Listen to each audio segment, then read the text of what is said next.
let me just start with what Hamas is. And the reason it's important is that actually the nature of the organization has a lot of legal implications. It has legal implications for targeting and has legal implications for other duties that apply to organizations of this kind. All right, so this is all from the charter of the organization.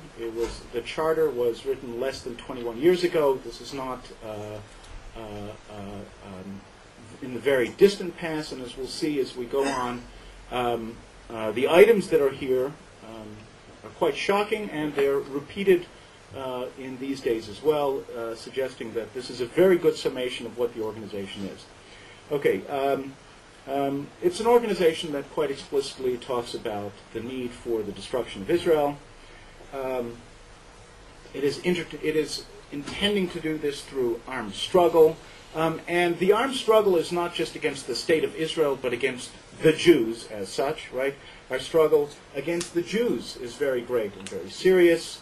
The day of judgment will not come about until Muslims fight the Jews, killing them. And then it has a whole set of classic anti-Semitic descriptions of the enemy, that would be me and other Jews, that amass great wealth, control the world media, stir revolutions, form secret societies, etc.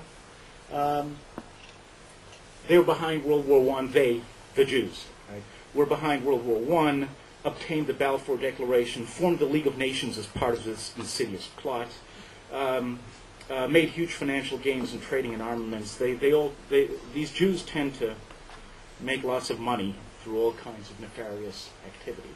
Right? But it's not simply making money. Their nefarious activity involves being behind every war, everywhere. Right? They create all sorts of secret organizations, like the Freemasons, the Rotary Club. They do all sorts of things that perhaps you may never have heard of previously because they weren't widely reported in the media. But secretly, Jews went up in 1967, and when they conquered Jerusalem, they proclaimed that Muhammad is dead and all of his followers are women. Now, jihad is, of course, primarily about the armed fighting against the Jews and the state of Israel in order to destroy it, but we have to understand that the Zionist influence is everywhere, including financial and media control, so that it's necessary to carry on jihad through other means as well. And ultimately, it's the aim of Hamas is peace. It's peace through subjugation. Right? So the Jews have to acknowledge the superiority of Islam. That is, they have to become Muslim. Right? They have to submit. If they fail to submit, then Judgment Day. Now, Zionist Nazi activities are doomed to fail because Allah will not allow them to get to their end, and there can be no compromise in this. No peace is possible.